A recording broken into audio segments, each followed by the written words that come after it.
Hey everyone, welcome to the Star Wars Canon. Today we're going to be discussing A Test of Courage by Justina Ireland. Test of Courage is the first middle grade High Republic book, specifically written for, I believe, ages 8 through 12. So I want to turn it over to Scott and Dan. Guys, what were your initial kind of spoiler-free reactions to Test of Courage? I can jump in first, and then I know Scott will kind of lead us through as well. I thought it was fun. I think it was a lot lighter book than what we just read, and ironically, in Light of the Jedi, I feel like I haven't read like a more kid-oriented Star Wars book since maybe I was a kid, so that was kind of fun. It focuses on just one story, and I think that's part of what makes it a little more simplistic, but still gave a lot of depth to the characters, and I think gave a cool camaraderie element to the crew, which is probably the parts I liked the most about it. Um, it didn't maybe move the whole High Republic story along very far, which may be my only criticism of it, but I think that wasn't its intent. It was to kind of introduce a younger audience to this world, and I think it did a great job with that. Yeah, I totally agree. I think it did a really good job of having a little more focused story, focusing on a handful of characters instead of the broader scope that you see in Light of the Jedi. But I think it does a really good job of setting the stage for some more elements of sort of the way things are within the High Republic era that we didn't really get discussed much in the Light of the Jedi, just given that Light of the Jedi was a little more focused on introducing the Nile directly and the Great Disaster. And I think that it actually, touched on some like themes and subject matter that was a little darker than I maybe expected. And I think a lot of the like sort of the writing's a little more simplistic, and the characters are all in the age range that I think matches more, the target audience. But I think it still managed to do a good job of introducing some really compelling themes and concepts as well. Yeah, I agree with both of you. I think was a little unsure of what to expect, given that this was a middle grade novel. But to your point, Scott, I think it carried through the tendency, or maybe not tendency, but its willingness to explore darker themes, which frankly was a little surprising for a middle grade novel. I think it kind of was on par with some of the stuff we saw in Light of the Jedi. I did think it was interesting to be able to focus on this smaller cast of characters, and the story really is kind of taking place in parallel to Light of the Jedi. It happens after the Great Disaster, but the end of the novel kind of syncs up directly with where we're left at the end of Light of the Jedi. So it was interesting to see this parallel story that was happening during the events of Light of the Jedi. I think the characters introduced were pretty fantastic. Everyone had a really unique personality and their own kind of strengths and weaknesses. And as we'll get into when we start talking about the plot of the book and spoilers, really surprised at some of the developments of the characters and kind of where we left off. And I think much like Light of the Jedi, it left us, wanting to know what was next for these characters and then see them through on their adventures. So why don't we jump in now to talk a little bit about the plot and talk about some details we all caught. This is your spoiler warning, so if you haven't read Test of Courage, please go pick it up, check it out, and then come back and watch our breakdown. But I'm going to turn it over to Scott to walk us through an outline of what happened in the book. Sure. So like Josh mentioned, Test of Courage kicks off sort of in the wake of the Legacy Run and Great Disaster incident that encompasses sort of the first third of Light of the Jedi. And we start with Clinith Daw and Guishi, who are two Nile pirates under the order of Kassav, here to sneak aboard a space yacht, basically a very elegant large ship called the Steady Wing. And they're there to sabotage it before it takes off. So they sabotage the escape pods and plant some explosives on it before it leaves. The Steady Wing is being ported at Port Hylip, and the intention is that's meant to take some Jedi and some dignitaries to the Starlight Beacon. The main dignitaries here are some Dalnans from Dalna, who are being sort of primed to be coaxed into joining the Republic. They've not yet joined the Republic at this point. Yeah, it's something interesting here. First of all, we should mention Guishi is a Qualish, so that was the same species as Pandababa, who was unfortunate enough to get his arm cut off by Obi-Wan Kenobi in episode 4. But it was also, I think, interesting to see that I believe they're both storms within Kasav's Tempest, and pour one out for Kasav because we all know what happened to him in Light of the Jedi. Yeah, I think it's and you kind of get this sense that these two immediately are a little bit kind of clunky. One of them is a little more aware of what's going on, but the other one's definitely, this is kind of like their first mini raid that they're being involved in, which I think kind of echoes sort of the tone that they're going for a little bit more with the younger audience. But it was still, I think, pretty fun to kick off with some Nile right away with the story. So once sort of that prologue opens, we then get introduced to sort of the main cast of characters that will be featured within the Test of Courage. It starts with Vernestra Rowe, who's a fresh Jedi Knight. They mentioned that she's sort of the youngest person to pass the Jedi Knight trials in a long time. She passed them at 15. And is now only 16 and kind of going on her first mission that she's been instructed to do, which is to accompany Avon Staros, who's the daughter of Senator Gira Staros, on the Steady Wing as it travels to the Starlight Beak dedication. We learned that Avon is really obsessed with science, specifically as she's been interacting with Jedis, obsessed with the way kyber crystals work. And had caused seemingly some sort of trouble back home, and so had been kind of sent to the port where she could sort of learn science here and unhindering her family. Accompanying Avon is J6, who they describe as kind of a nanny droid, but she's kind of a multi-purpose protocol droid that Avon, of course, being the ever obsessed with learning and science that she is, has kind of altered its basic programming. And so J6 is kind of developing its own personality, and throughout the course of this kind of becomes a pretty sassy robot. Yeah, J6 had obviously we'll get into this, but had one of the best arcs, I think, in the book in terms of starts out pretty sassy and, kind of your, typical Star Wars droid, has a little bit of personality, but we find out over the course of the story that due to Avon's tinkering, J6 is kind of constantly creating her own personality and making her own choices over the course of the book, which I'm not really sure we've gotten to that level in terms of droids. Maybe in Solo got a little of that with L3, but I thought that was pretty cool. The other thing I wanted to mention on Venestra, and I didn't realize this when I was reading it, but kind of doing a little bit of digging afterwards, she is the same species Mirialan as Luminara Unduli and Barriss Offee, who we know from the prequels, and then also same species as Mace Windu's master, Sislin Mir, which was, I thought, pretty interesting. I think they cover this a little bit in the book, but it seems like those particular people have a strong connection to the Force and are very kind of reverent to the Jedi. So I thought that was a cool tie-in with some of the characters we know from the prequel trilogy in particular. Yeah, and I thought Avon was a really cool character in a way that we've not really had very much of. She seems kind of like an entrepreneur in the making, and she's definitely an inventor, trying to constantly tweak and come up with things, and rational to maybe too much of an extreme, as we'll see in just a little bit here when you're dealing with real trauma, how she can handle that. But I like where they're taking her character, and I also think they foreshadow things like the Death Star potentially from her. So really interested to see kind of how that continues.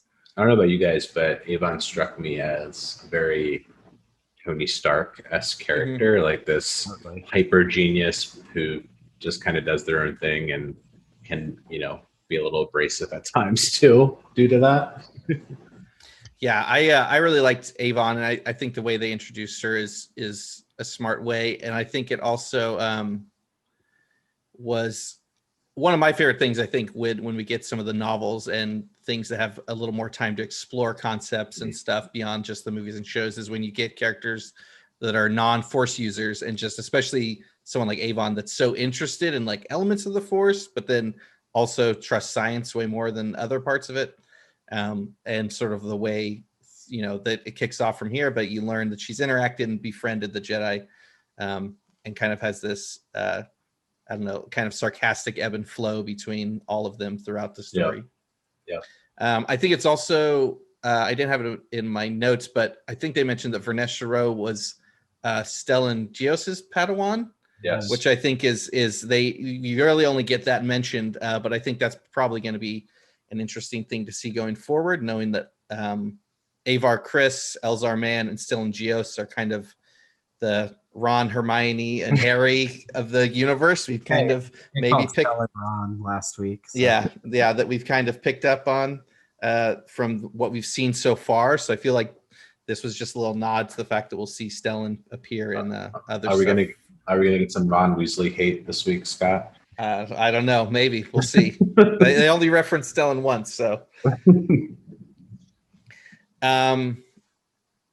Jumping forward from where we had at Avon was introduced. So we basically learned that Avon is being brought aboard not only because she's the daughter of a senator, but they want her to be on the trip because they're trying to impress the Dalnins. Ambassador Weft is going to be on board, and he has a son named Honesty Weft, and they thought that Avon would sort of be good company because they're similar age. And Honesty Weft is one of the other main characters that we were sort of brought into the mix, and we learned that quickly that he didn't want to go because he wanted to stay home on Dalna and go through what they refer as the metamorphosis trials, which basically for them is a trial to determine the vocation. And we learned that he was sort of training to be basically like a field medic in the military, but his father, as an ambassador, sort of needed him to come along on this and thought that he would, get just as much life experience out of, going to something like this and interacting with the people that would be around the Starlight Beacon dedication, even if it meant that he would sort of be delayed on his metamorphosis trials and sort of fall behind where his peers were at the same time. So we quickly learned that sort of he has this Honesty and his father have somewhat strained relationship sort of going into the trip on the Steady Wing.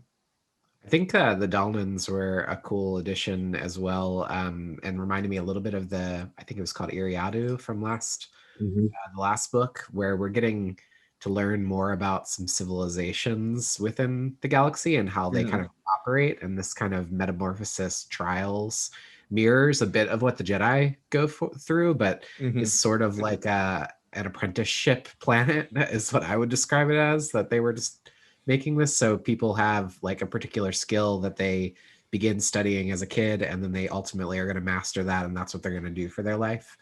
And I thought that was kind of interesting. Yeah, I think it's also interesting in that there's some discussion too of that he's going sort of the military route, and you find out he's not going to be necessarily a soldier, but more like a medic. But they also discuss the fact that like Dalna hasn't had any wars for like hundreds of plus years, and like what is the point of dedicating your life to a military for like a peaceful nation, and sort of that's part of like why are the fathers like you're going to get more out of this and maybe broaden your horizons by coming on this trip. Jumping then back into the story, we also learned that then sort of the final main group of people that are on the Steady Wing is Master Douglas and his Padawan Imri Kentaros. Imri, just from an age perspective, is not really much younger than Vern, but is pretty far in comparison from becoming a Jedi, and still is very much a Padawan. Some of the key things they sort of point out early is that he's has struggling to sort of commune with his lightsaber and sort of bring it up to full strength with the Kyber crystal. He definitely seems initially to have some sort of frustrated feeling frustrated that he has a bit of a slow growth in the Force, especially having spent time around Vernestra. I love how we have these clever names of Vernestra and Emery, and then we just have Douglas. It cracked me up throughout the book that this guy's name was Douglas. Yeah. So once all this sort of key group of characters are collected on the steady wing, we learn that because of sort of the impact of the Great Disaster, they're not really able to travel the entire trip through the hyperspace lanes, and they're going to be going sort of through normal space, through as in smaller bursts as much as they can, to get themselves into positions where they can do the rest of the journey in a safe, sort of cleared out hyperspace lane to reach the Starlight Beacon. And they begin by having sort of a nice dinner with the main group of people. And we should note that this is sort of the main group of people that's being covered, but there's still a large staff of people on this huge space yacht, basically. I think they mentioned there's hundreds of people aboard this totally. And sort of midway through this dinner, some explosions start to happen that Douglas and Emery and Vern start to sense. Vernestra has kind of a humorous relationship with Douglas where he calls her Vern as a nickname, and that's kind of stuck then too for Avon to call her Vern. So if I jump and call her Vern, that's because I thought that was a pretty fun nickname that they're using. Which is funny, I think, too. Yeah, like she does not like it. Tolerates it from him, but she hates the name otherwise. Yep. Yeah. So as these explosions sort of start to happen around the steady wing, it rips holes in the ship, including a hole in sort of the room that they're having this dining and banquet in. And Douglas and Vern are able to use the force to basically pull everyone still in the ship and allow them to breathe for a short period to allow some blast shields to close. Those inevitably, of course, are stuck, and Vern has to sort of float up into the air and cut through some of this debris to allow these blast shields to close, which allows them to sort of escape that room and head to the escape pods. But they realize that these have already been gone or are damaged because the Nile had sabotaged these ahead as well. And so in the process for looking for another escape route, the children of the group, so Vernestra, Ro, Avon, Imri, and Honesty, along with J6, the droid, are kind of cut off from the adults. And this group manages to find a fairly functional shuttle that they can use to escape into space with. But as they're doing so, the Imri and Vern sense that everyone else, basically adults, which the key people here would be Master Douglas and Honesty's father, Ambassador West, they feel them fade away, implying that they are died along with sort of the rest of the crew as the ship is torn apart. Yeah. Struck me as very similar opening as what we saw in Light of the Jedi in terms of just like this massive, destruction, loss of life very early on in the story. So honestly, quite shocking, even though we kind of had a sense from the beginning once the Nile kind of spelled out their plans that this was most likely where we were headed. Mm-hmm. But still, for again, for a book geared towards a younger audience, was pretty shocking to see that they would kill off one of the main characters' father, and then for the Jedi, a Jedi master, so early on in the novel. Yeah, I thought the book really dealt with death in a really powerful way throughout this whole thing, and I think is hopefully like a good lesson to kids that are reading it, because they kind of each struggle with the death of these people in different ways, and they have, they kind of go through all the stages of grief, I feel like, throughout the book. And it's really interesting because the ability to like feel that they died, I think, added almost another level of complexity to the emotion of death, because they didn't really see that they died for sure. And this comes up in a little bit when Honesty is not really believing that his father's dead. And Emery and Vernestra really have to like break that to him. It's definitely tough. Yeah, and they even like describe it for Honesty that he has like a glimmer of hope that like, oh, maybe he's still there, and they have to break it to him like, no, we can sense that they're dead. But yeah, definitely, I think it is interesting. Given the target audience and the way people react differently, all the way the characters react differently. Avon definitely has this like, hey, that's too bad, but we gotta like survive, and and like has a very like scientific, rational approach to dealing with death. And Vernestra and Imri sort of fall in different spaces of the same spectrum of kind of understanding a little bit more that they can feel them within the Force, so they can still sense them, but they can sense them in a different way, so that they know they're not sort of there anymore. And then honesty, especially having his father die and not being a Force user, sort of has the most abrupt and sort of shocking take on it. Yeah, Avon, I thought, talks a little bit about her own family and their struggles at one point, and I think it was her grandmother or great grandmother she mentions died, and like the family like mourned for like an hour or something, and then just moved on with their lives. Like, Yeah. and her family is very like cold and kind of calculated and rational, and really has no sense and time for emotion, and that constantly kind of butts heads with the feelings Emery is experiencing and Honesty is experiencing. And I think it within with Avon's sort of scientific mind, it's just amplified to be almost a little cold and calculated, like you said. Right. Well, after we've basically narrowed down our cast to the 5 remaining characters. They are in a shuttle, and their sort of immediate obstacle is the fact that the steady wing is kind of exploding all around them, and they're realizing quickly that this shuttle may have gotten them off of the steady wing, but it's not very capable. It basically has no shields.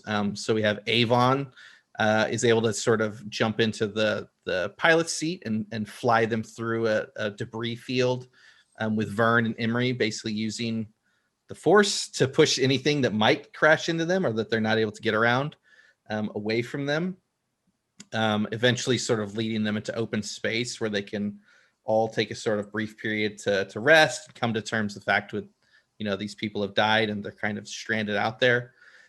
Avon, of course, immediately dives into the mechanics of the ship and relays to the others that beyond the shields just being out, they also have no communications. Their hyperdrive is busted, and they basically have no navigation as well. So Vern, sort of having a sense of the Force and knowing where Imri's strengths are, tasks him with basically finding life in the universe nearby that they can go to, which I thought was actually really cool, because the way she describes it is basically like he's going to create a wayfinder, which we've seen, in Rise of Skywalker as the way to sort of navigate to different places by having sort of different checkpoints along the way. So I thought that was a fun callback that we got there. That also reminded me, Scott, of the relationship between Loden Greatstorm and Bell Zettifar and Layla Jedi. Loden's constantly kind of telling Bell, like, use the Force and tell us where we need to go. Like, where's the trouble that we need to respond to? So kind of was an interesting callback there. And also just this book and Layla Jedi have, I think, really expanded upon Force powers in a really exciting way, and like again leaning into every Jedi has their unique strengths and weaknesses in the Force, which I think is pretty cool. This is when I started really getting interested in Vernestra as well, just because, like, we know she's sort of a prodigy, but at this point you see that she also can take over as a leader. She's like becoming a master almost right away. I know in like the martial arts world, this is sort of how martial arts has been passed for like centuries through generations, is that like the next student who's older than you normally starts to teach you some of what they know while your master is also teaching you. And she like starts filling in that role really well here. Yep. Yeah, I think it kind of reflects like a lot of stuff you see in terms of like the business world of like always hire people that are smarter than you, or like understand like who can do things better than you, or like where the most successful people come from. And you see that immediately, that she knows that sort of Imri's just lost his master and he's scared and he's sad, but he also is better at this specific thing within the Force than she is, and sort of immediately uses that not only so that he can, one, save them, but also like kind of get him out of that funk by having something to do. She also embrace that. She also mentions at one point him going to the temple in Coruscant to have his empath test. So there's an implication that he's just really good at kind of sensing feelings, kind of similar, I guess, to I think the same implication was made for Buryaga in Light of the Jedi, that he was very strong in like sensing emotions, which I think now that I reflect on it, really interesting setup for where we see Emery go towards the end of the story, and kind of looking at how strongly he feels and connects to emotions, and how that can be a really good thing, but also potentially dangerous thing too.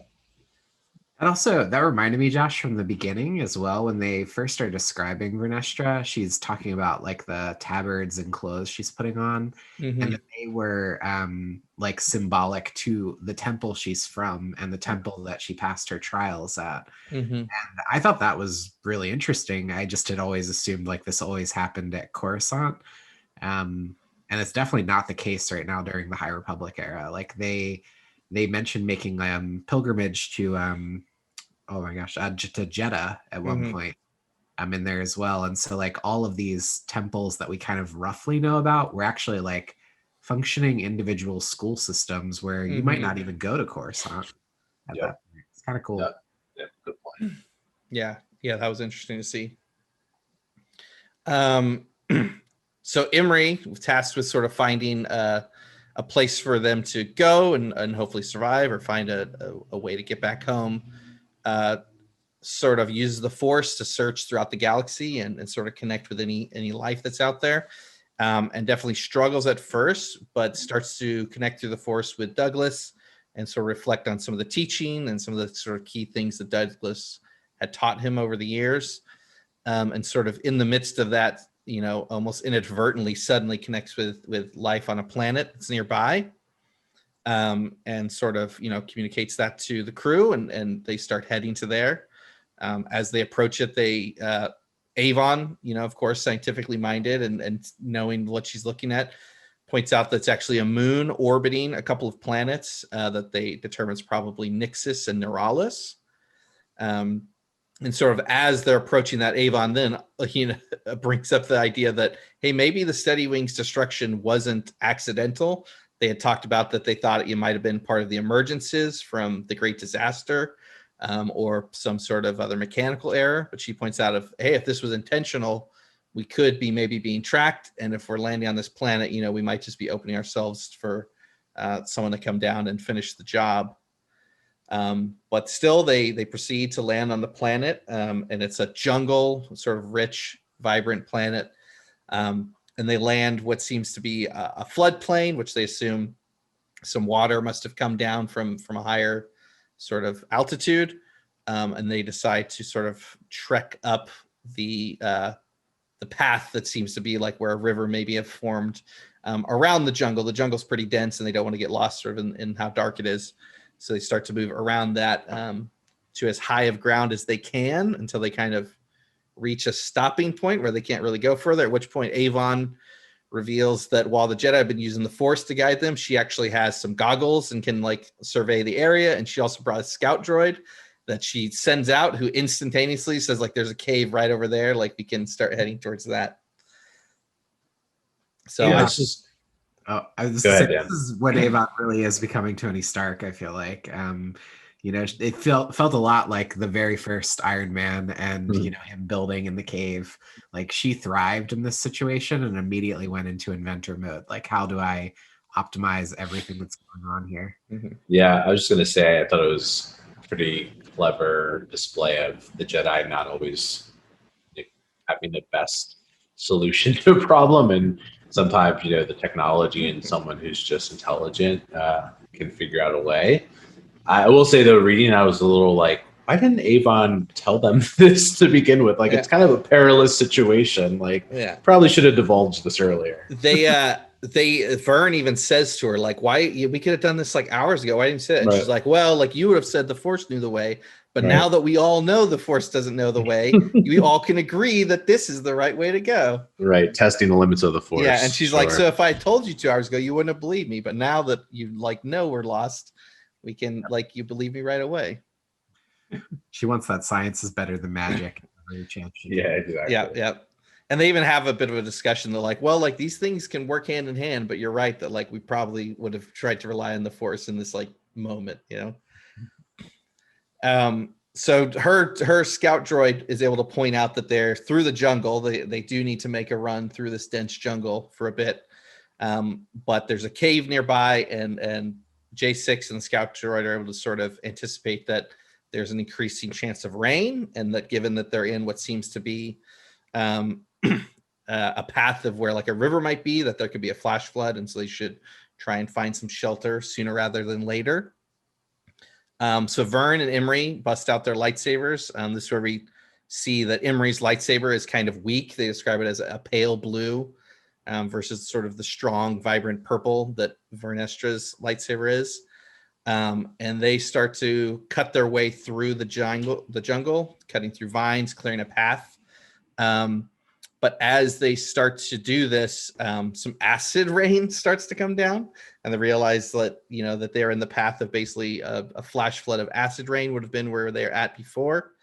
So they start to pick up the pace. J6 is able to like produce a little shield to cover Honesty and Avon to protect them, while Vern and Imri realize that the acid rain isn't really affecting the plant life. Some of the plant life seems to have this like waxy covering. So they cut off some of those and use the Force to float them above their heads to basically keep them shielded from the rain. Otherwise, use the Force to deflect the rain.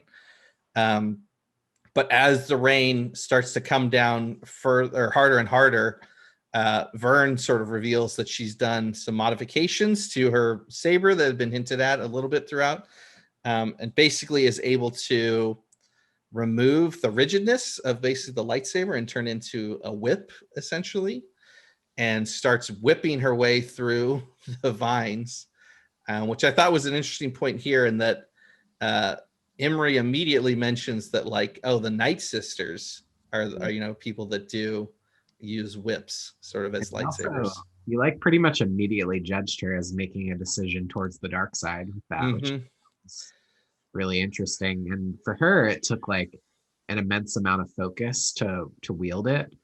And again, from like a martial arts world, if you're trying to use something that's like loose, like a chain or something like that, like it's so easy to accidentally hit yourself.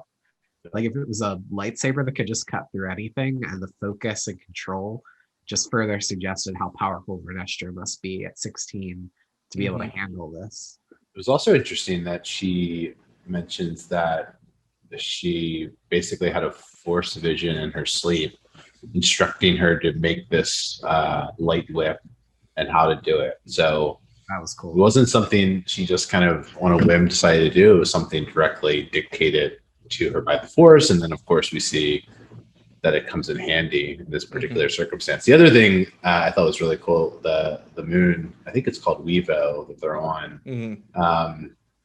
As soon as we had the acid rain that's just literally destroying the jungle, I immediately got visions of a Hunger Games-esque kind of scenario, but it felt very much like that kind of threat where, you know, if they don't figure out a way to get to higher ground or get some shelter, this could very likely kill someone very easily. Yeah, I think it was really interesting that Imri kind of has this immediate jump to anything that's not like the traditional lightsaber or traditional Force stuff, is, you know, maybe the dark side, especially that they know that, you know, Night Sister use that. But I thought that was interesting, one, because we now know that for sure, like, Night Sisters and whatnot are in this era. And I think this is really the most like overt reference to the dark side that we've had in High Republic material. We know that at some point the Sith Wars they've referred to have happened prior to sort of the High Republic, but otherwise it's been this era of peace, and you don't really know of like dark side, dark Force users. So this is really kind of the first reference we've seen, especially cool coming from these younger Jedi that kind of they're made aware that this stuff exists, you know, that that's a part of their training, you know, that they know that this stuff exists. And it's another point, not of contention maybe, but a point of jealousy between Emery and Venestra. You know, as you said, Scott, Emery's saber is busted. Like it can emit, but it's not a very strong blade. And he sees Venestra, who's only I think 2 years older than him, already a Jedi Knight, and not even having a functional lightsaber, but having a light whip. Already well beyond his capabilities. So it just kind of, again, I think in retrospect now, like as we're talking about, it's very clear how Justina is laying out this really interesting path for Emery, and this potential destructive choice he makes later. They also, in mentioning the Night Sisters, mentioned another group, the Guardians of Javin. Is that how you guys pronounced it? Yep. I don't think we've ever heard of them in canon, but I'm hoping already that we get some more. Do you guys know anything that they've been mentioning prior to this? No, I hadn't heard it. But yeah, that it comes up a little bit once we get further, and Emery starts to talk about, think about what he saw with her lightsaber or whip saber or light whip, whatever they call it. And kind of how that, like you're saying, starts to stir up these emotions with him, and he starts to consider the dark side and whatnot. But yeah, reference that this is where he does reference a little bit more of the dark side stuff. He says that, there was the ancient Jedi that started the Sith, and then groups that exist sort of outside of like the normal realm of the Force, like the Night Sisters and the Guardians of Javin. So I think they must be, just based on the way where he placed them, described them, that they're Force users that exist outside of the Jedi. I like with this too that, like, I feel like a lot of Star Wars lore around the Force, started around lore around Christianity as well, and I've often like viewed the Jedi as like Catholic, sort of, that they're like more rule bound in the original kind of system, and like adding more Protestant kind of stuff to it. Like there's more of these offshoot groups, and I think that's interesting because later on in the stories we don't seem to realize the Jedi know that. They obviously know about the Night Sisters from the Clone Wars, but like Kanan Jarrus, for instance, in Rebels, when he first meets the Bendu, is like shocked that there's like another Force user that's not into those two categories. Like somewhere over this couple hundred years, they become much more narrow-minded about who can wield the Force and where those groups fall. Whereas at this point, a 14-year-old knows all about this, like right off the top of the head. Yeah, that's interesting that you bring that up, Dan, because that was something I was thinking about too, is that, we saw a lot of this in Light of the Jedi, but it kind of was explored further here, which is just like the Jedi feel much more loose in this era and more willing to be flexible and kind of, we'll get into this as we talk about the end of the book, but there's something in particular that was very interesting and very kind of surprising in terms of their decisions at the end of this book that go to that point. I was going to make another point. I totally lost it. So let's just continue. on that though, like I think I was really surprised by that, because I think when they announced this era, I expected the Jedi to be more rigid, not more. I think that's pretty cool that the rigidness leads them to the fall, sort of, over time, and they weren't like this back at their kind of pinnacle. Yeah, good point. I was just going to say, I think this is the first mention of the Guardians of Javin, so I think this is an entirely new. Yeah. Cool. I hope we learn more of what that is. Yeah. Yeah, I think. I think we learned them. I mean, I really like this whole chunk. So, I mean, basically, we learn about the whip, and then they move towards this cave, and there's a boulder blocking their way to get the cave, and Emery tries to move it and kind of fumbles it, and Vern has to sort of salvage it, and this boulder gets tossed down this hill, and we'll come back to be another part of the story later on in a weird way. But after that, sort of once they're sort of catching their breath in the cave, Emery really starts to reflect on sort of everything that's gone on. He's lost his master and sort of starts to have a little bit of anger that builds in. But this is, the first time we start to see the Night Sisters referenced, the Guardians Javin, and I think even just the dark side as a whole, that he mentions, like he fears the dark side, and that, he knows that it's an important element of that, and that there's always a balance, and that even in the balance, I think they describe it as that even in the balance, they know it's going to lean towards the light, and the light will always prevail. but I think this is the first sort of on the nose reference of even just the dark side that we get in the High Republic. Yep. While they're in the cave, Avon, as Imri's sort of, reflecting on the fact that Vern had her lightsaber that does all this crazy stuff, is deciding like, hey, I need to become one with my saber, and maybe I could have one that functions like hers too. And starts to sort of take his lightsaber apart, and Avon's interested in that, and so he sort of shows her the inner workings of how the lightsabers work. And then Avon also uses J6 to determine sort of where they are.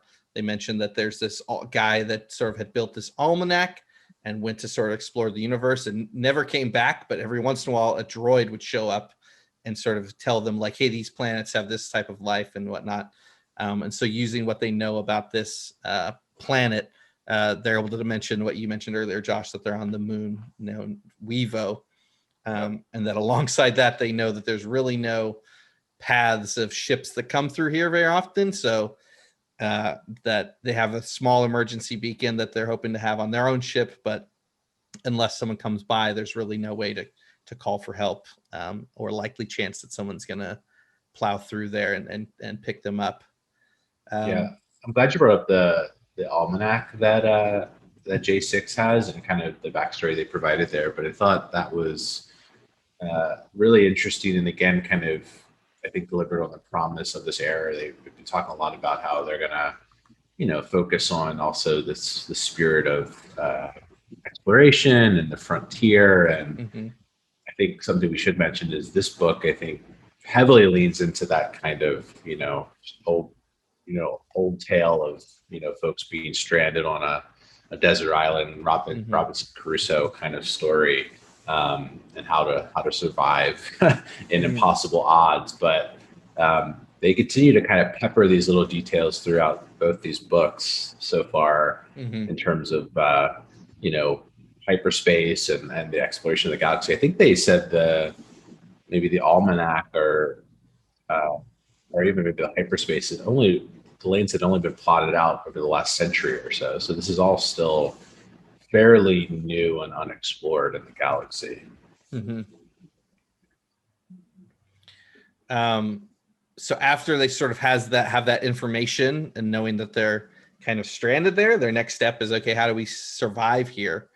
And so they know that they have some minimal supplies in terms of food. They mentioned a joppa stew that Avon hates, and it's kind of knowing that they're going to be stuck with that. She's pretty disgruntled about that.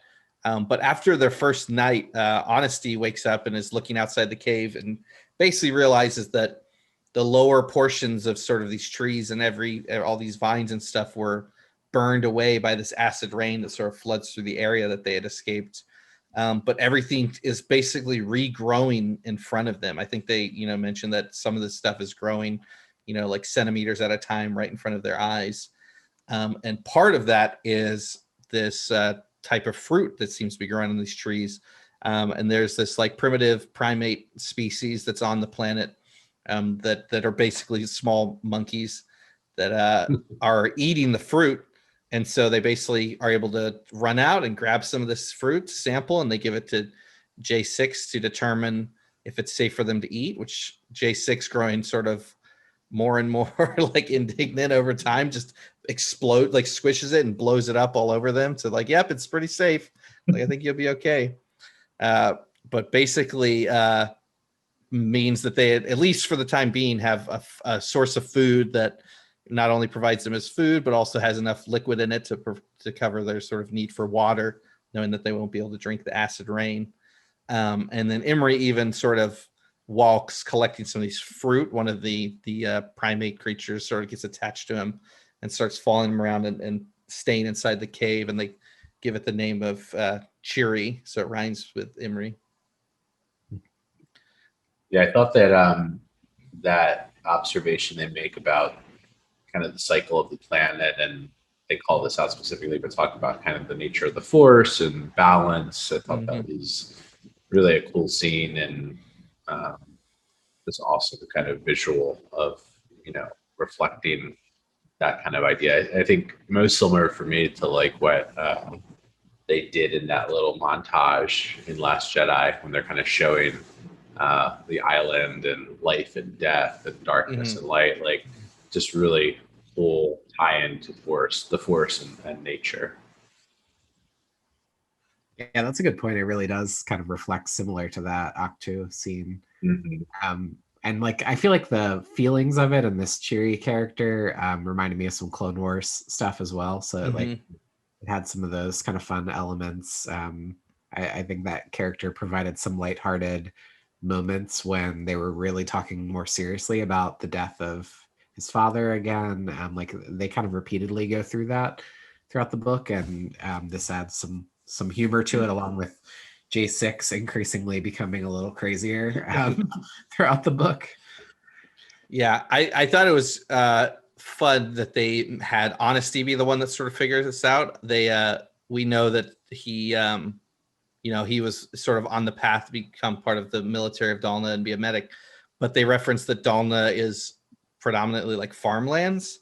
And a lot of this was kind of like you would see like the cycle of farms where like they grow a crop and then they might like burn the field to kind of like refresh the soil. But he like recognized that this is happening every day. Like it's basically refreshing itself every day to grow new food and keep its ecosystem alive. So I thought that was a clever way to use him and what background he would know just from where he's from to sort of identify this agricultural ecosystem that's occurring Yeah, on you're right, basically a Scott. 24-hour basis. Right. Yeah, you're right. It's like everyone at one point or another kind of got their opportunity to shine in the story, and this was certainly Honesty's time to shine. It also, again, reminded me of the character of Peta in the Hunger Games, where his like special ability is camouflaging himself to hide. It's like seemingly useless skill that suddenly becomes very, very important to the story. That was pretty interesting. I had honestly not thought about Hunger Games at all reading this, but like as you've mentioned it, I do feel like a lot of this stuff on this planet was Hunger Games. Like, Yeah, yeah, definitely the acid rain and like yeah, that was totally a Hunger Games kind of thing. Yeah, I know when we were talking before previously about the sort of the live stream launch event they did for this, that they referenced that a lot of the authors were inspired by other sort of popular franchises or other science fiction or fantasy elements. And I think this one, especially just given the target age, was able to tie in some references to that really well. I know at one point they even have a line where Vernestra is not wanting really to say a bunch of detail to Avon, and Avon says like, "Okay, then keep your secrets, Jedi," which is just straight up the "keep your secrets, Lord of Gandalf" the Rings, from yeah. Lord of the Rings.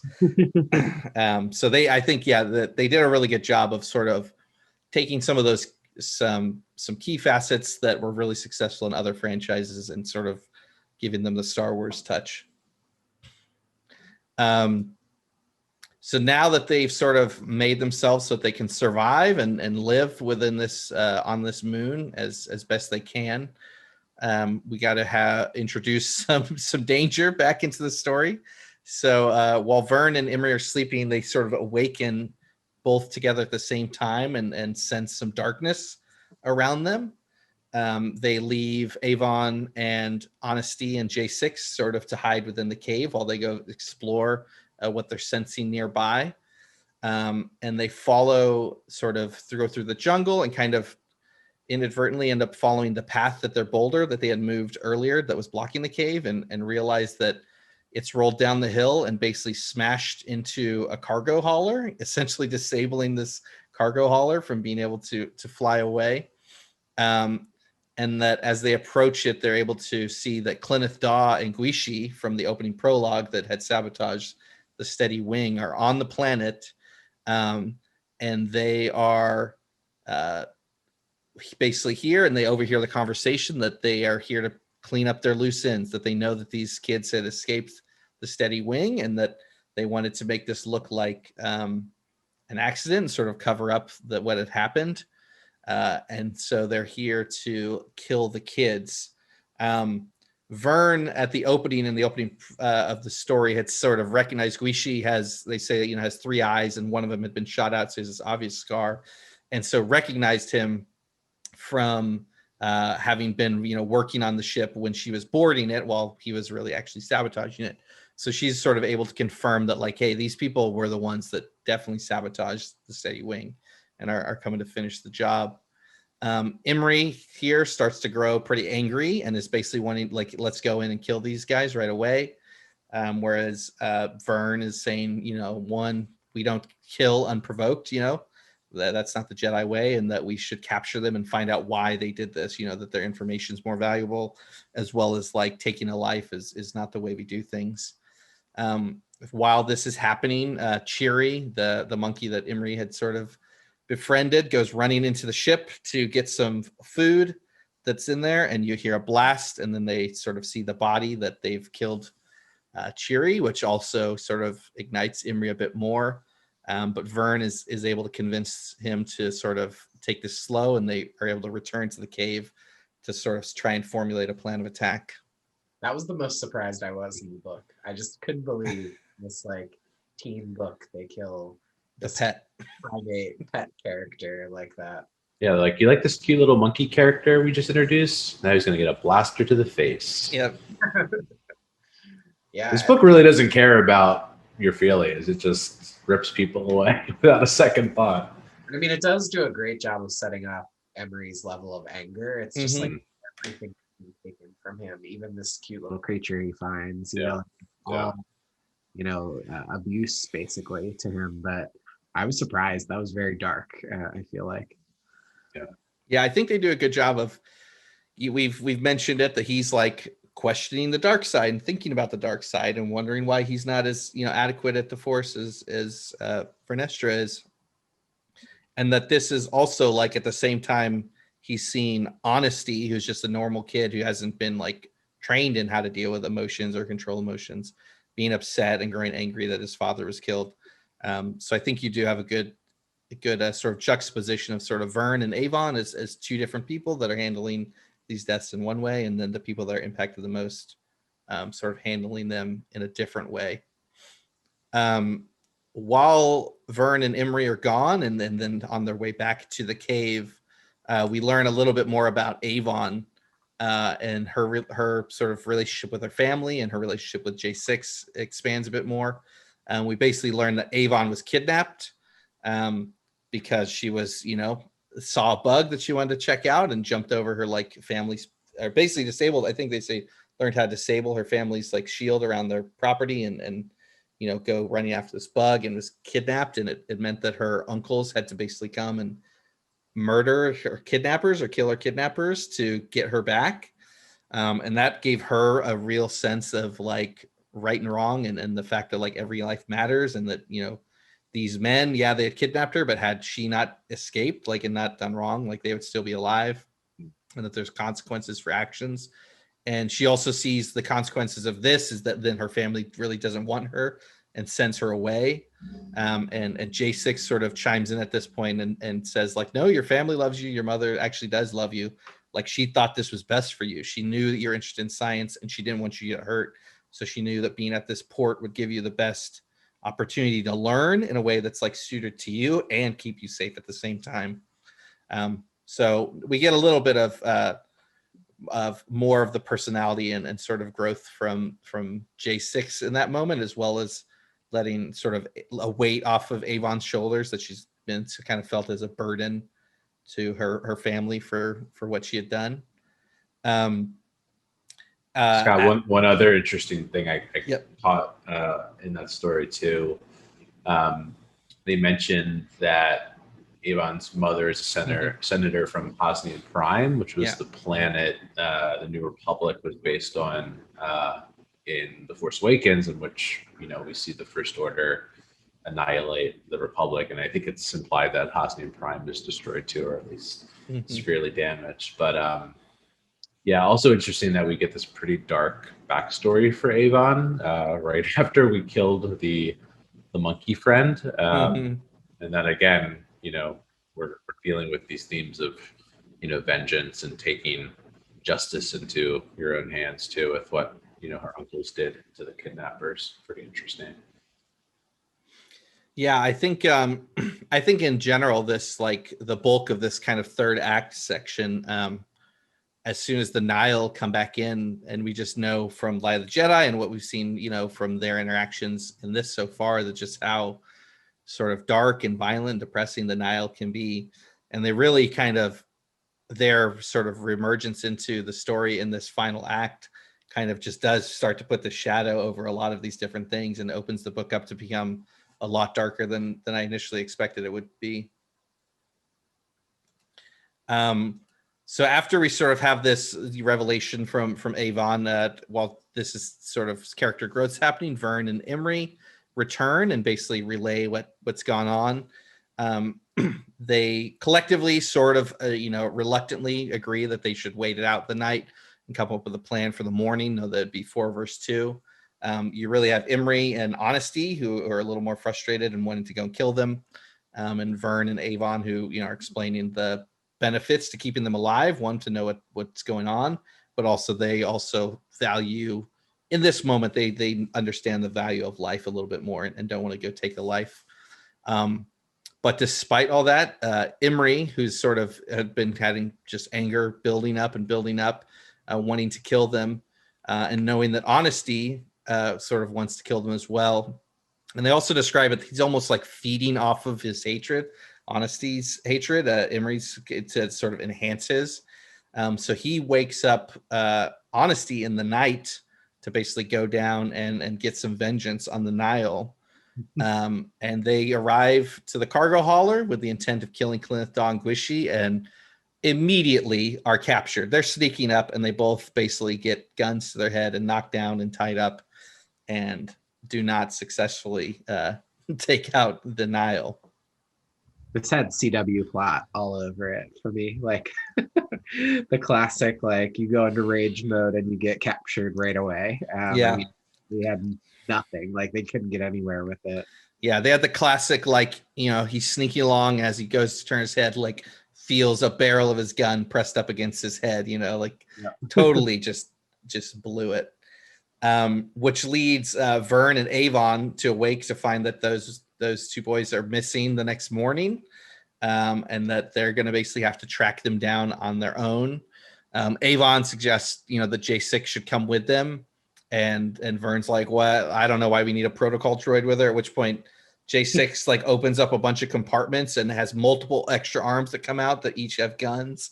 And she's like, I think I'll be able to hold my own against these people, Realize that J6 is like a war machine on top of being a protocol droid. Well, didn't they literally say she has a cannon on her shoulder? Yeah, I think that a cannon comes out as well. Just the same thing War Machine has. I'm like, all right, that's again something that might have been helpful to know when they landed on this moon.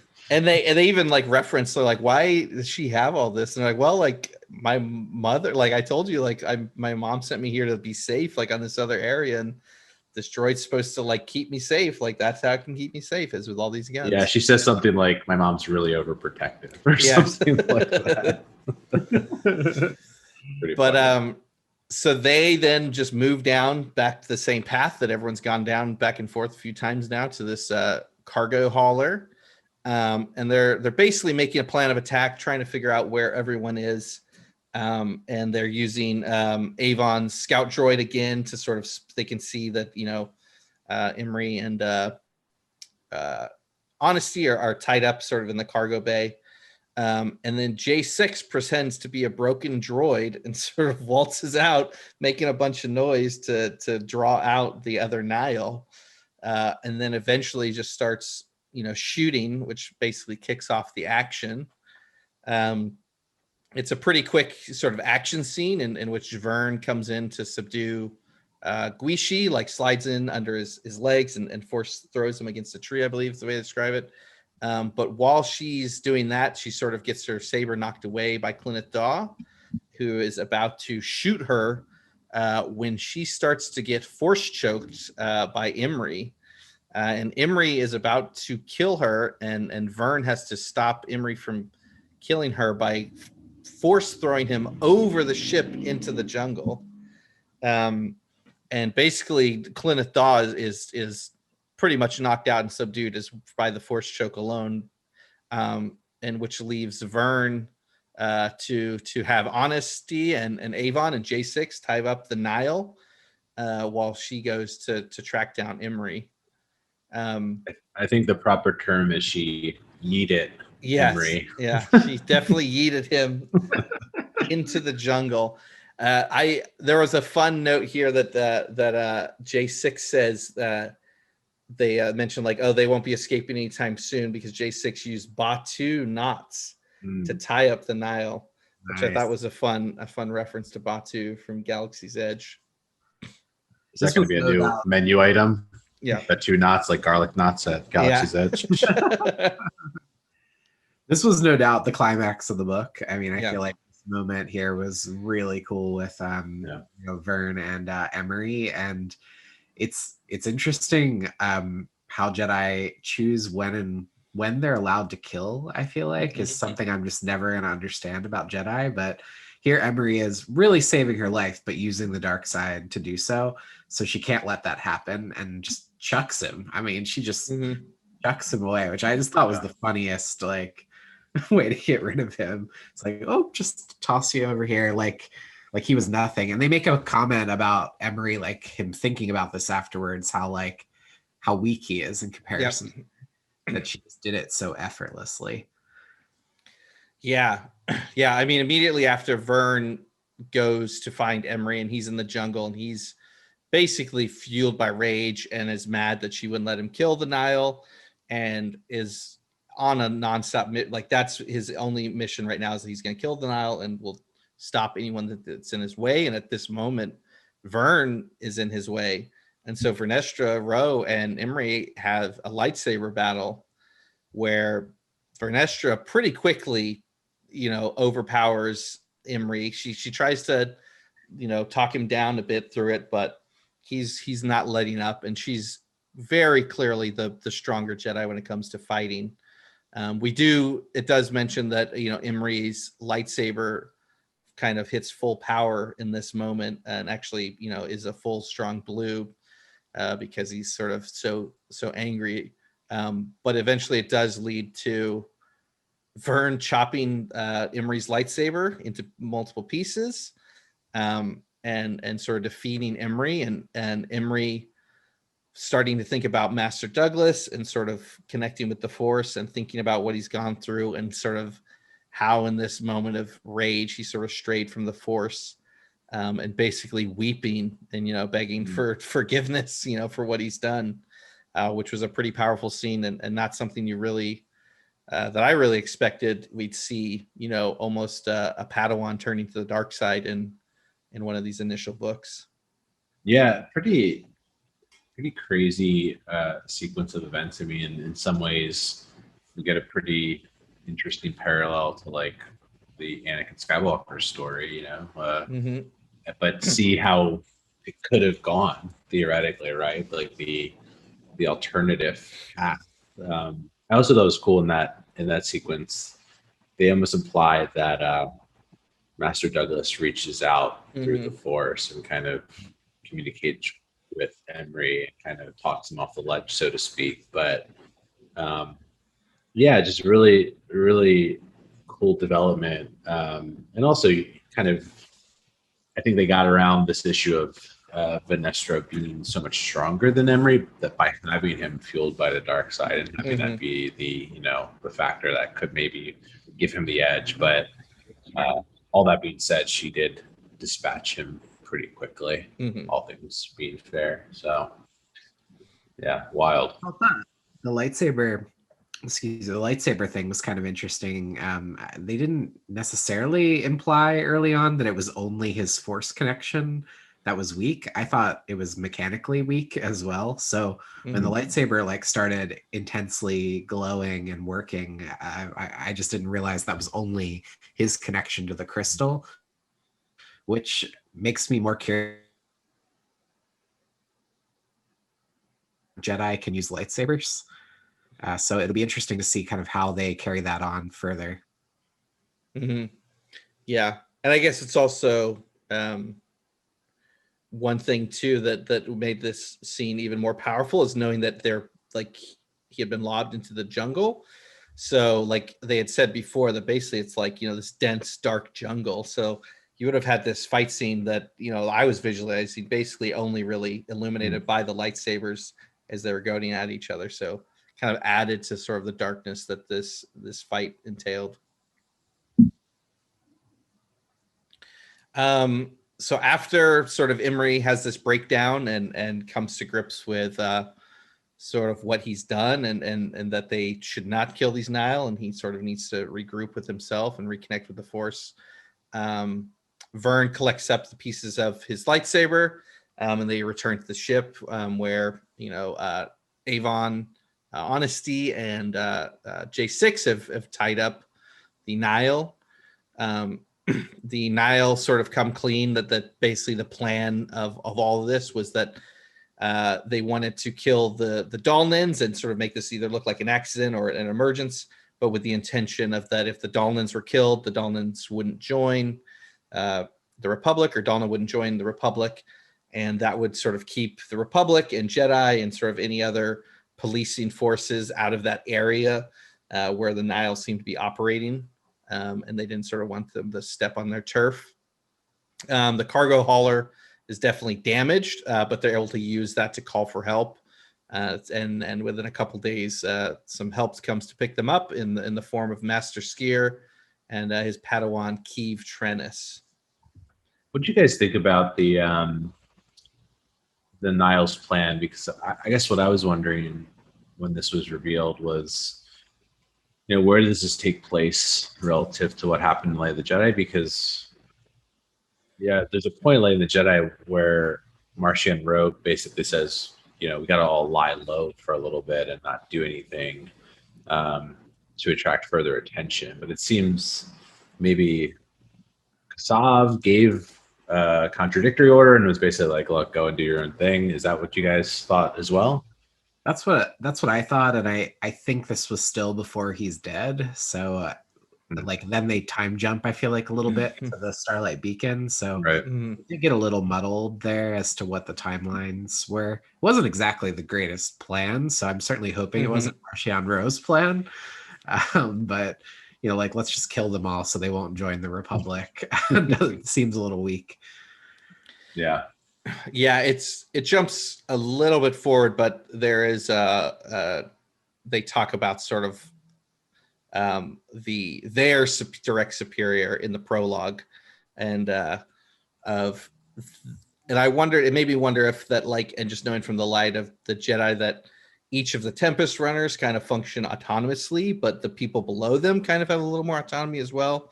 That maybe because they knew that they're supposed to be lying low because of people coming through this area, that it could have been just someone under Kassav, either before or after Kassav was dead, and whether they knew Kassav was dead or not, kind of had struck out on their own. But it definitely seemed like, just knowing from Light of the Jedi, that Kassav's branch is not the sharpest branch of the Tempest Runners, and that these two definitely botched this whole sort of incident, that maybe they were kind of had struck out on their own to do this, just to kind of... Not the brightest, Scott, but they know how to party. That's true. That's true. I love that the big bad of this book is 3 or 4 tiers down on the Nile. Yep. They'll give real problems to everyone. So that's hopefully building a little more of the lore and legacy of what they could be as a group. Yeah. So basically, after they're rescued, we have a couple final little moments with each of the characters as they're sort of being brought to the Starlight Beacon for the dedication. One thread that is left open for future sort of pieces is that Avon learns that Imri's lightsaber was sort of chopped up in the final battle, and she steals these pieces from Vern's pack, and kind of has always implied she wants to unlock the power of the Kyber crystal, and doesn't believe that it should, that only a Jedi can, have power from the Kyber crystal and sort of its infinite source of power that potentially is. And so we sort of, the last we see of Avon is that she's taken this and has a Kyber crystal and a piece of a lightsaber in hand. We also have go ahead. Quick on that moment. I mentioned this earlier, but I immediately got these feelings that Avon is the like original genesis of the Death Star from this, because the tech that they use around that with the kyber crystal, it had to originate somewhere, and she implies that no one's done anything with it at this point. Yep. And at that point, I also was thinking in the book, oh, her last name is Staros, again with like Star Wars being on the nose, like Yep. got star right in it. Yep. I almost like there was like an uneasy feeling about her stealing it that was this like a baby Hitler moment to me, where like people wish they go back in time and stop her from doing this, because I think it could be the beginning of the end, sir.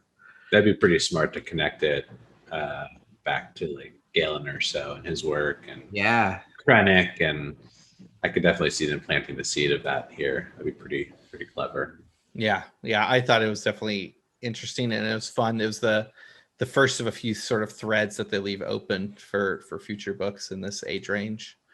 The next of which is that Vern talks to Skier about Imri, and sort of Skier suggests that that her relationship with him and her sort of understanding of sort of how he starts to stray from the Force, and that she was able to sort of guide him back in that moment, that she should take him on as her first Padawan. And Imri's a little reluctant at first, and thinks that he's basically going to be punished for his actions. And she relays to him that, like a single action isn't going to kick you out of the Jedi. Like there's lenience and we all make mistakes. And, what he did is, could have gone far worse. And relays to him that she'd like to become his master going forward, which Imri eventually accepts. This moment with Skier was another cool moment that totally is in counter to the way prequel Jedi act. He said something like similar to what you're saying there, that like one act towards darkness does not like condemn you to that. That's literally the opposite of the line, like once you start down the dark path, forever will it dominate your destiny. So I thought that was again a moment of the Jedi being much more lenient and open-minded, and probably going to keep this kid from going to the dark side because of it.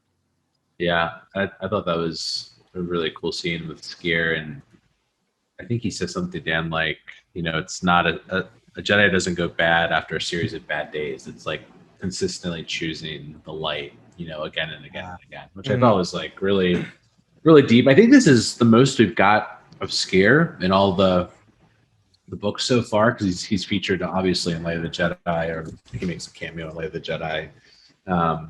He gets his arm shot off, and that's about it. We obviously see him in the first issue of the High Republic comic with his Padawan. We also see here Keeve, but we got the most dialogue and media scene in this book, which was cool. I want more Skier. Skier's definitely one of my favorite characters so far in the High Republic. These moments with him make me wonder the end of that comic more. What does it mean? Him like screaming out. Yeah. Really but to the decision to have Vern train Emery, I mean, definitely unexpected, and to your point, Dan,